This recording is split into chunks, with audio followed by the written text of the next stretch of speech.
Gojira, ou plutôt Godzilla, comme on l'appelle par chez nous. Ce nom, depuis 1954, a réussi à se faire une place au panthéon de la culture cinématographique, au point d'en devenir une véritable icône grâce à ses nombreuses suites et remakes, dont le dernier en date, Godzilla 2, Roi des monstres, est sorti la semaine dernière sur les écrans français.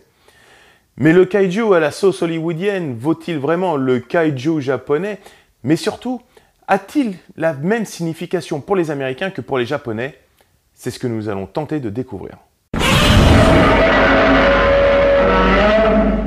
5 ans après son combat contre l'arachnide Muto, Godzilla a officiellement disparu dans les profondeurs de l'océan et la multinationale Monarch est en passe d'être démantelée par le gouvernement américain.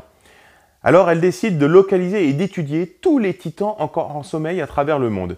Une de leurs scientifiques va d'ailleurs créer une machine appelée Lorca, supposée leur permettre de communiquer, voire de contrôler les titans. C'est alors qu'arrive un groupe d'éco-terroristes désireux de mettre la main sur la machine. Leur but est très simple, ils veulent réveiller tous les titans afin de leur permettre de rétablir l'ordre naturel des choses en mettant un terme au règne de chaos de la race humaine sur Terre. Hiroshima, Nagasaki, Fukushima, autant de traumatismes infligés au pays du soleil levant et qui permettent à son industrie cinématographique de sans cesse renouveler le genre du kaiju.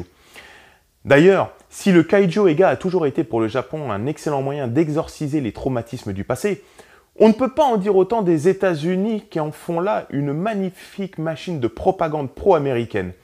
D'ailleurs, en 1998, le Godzilla de Roland Emmerich se voulait une attaque frontale envers la France et les essais nucléaires dans le Pacifique.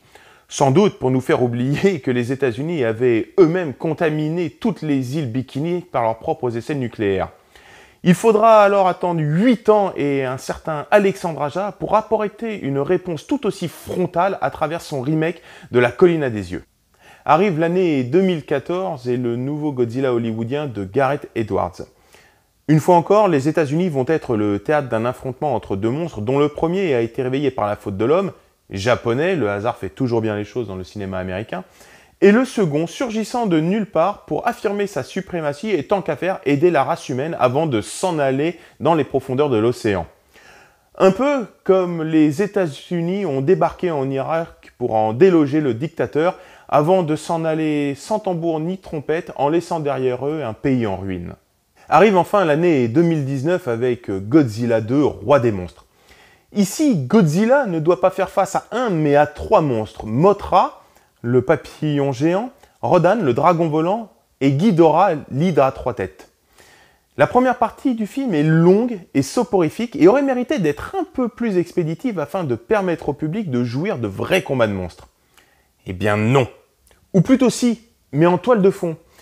Le reste du film préfère s'attarder sur la sempiternelle question qui agite l'humanité depuis l'aube des temps, l'ennemi de mon ennemi est-il mon ami ? Et quand au prix de nombreux morts, les êtres humains réalisent que leur armement est inefficace contre les kaiju, décident, plutôt que de l'allumette, de se faire un allié de Godzilla. Sauf que les choses ne vont pas se passer comme prévu, et sans vous spolier la suite, vous allez voir arriver les situations aussi rapidement qu'une torgnole lancée par un mec avec 3 grammes d'alcool. Quant au final, bien plus expéditif, on se dit quand même que le public méritait beaucoup mieux.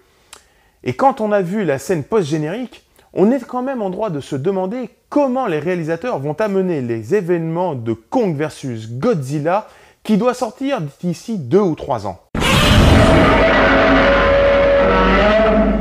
Si vous regardez le film d'un œil candide à la recherche de divertissement, vous en ressortirez relativement satisfait avec malgré tout un arrière-goût d'inachevé dans la bouche.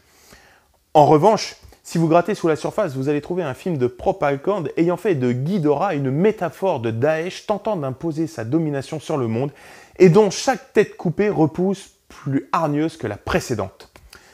Godzilla, quant à lui, c'est l'Amérique triomphante qui, après la victoire finale, réussit à fédérer les autres pays et par voie de métaphore les autres kaiju autour d'une cause commune comme nous le montre le générique de fin. D'ailleurs, sera-t-il toujours aussi américain dans Kong vs Godzilla, Kong étant pour le coup une véritable création américaine? Les feront-ils combattre et mourir côte à côte comme pour dire aux Japonais que l'entente est toujours possible si l'on fait table rase du passé? Possible aussi. Toujours est-il que malgré ses qualités certaines, Godzilla 2, Roi des monstres, peine à garder le public en haleine.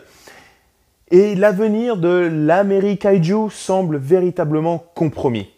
Espérons que devant un tel constat, la Warner et Legendary Pictures se tourneront vers la création plutôt que vers la réappropriation, souvent mercantile.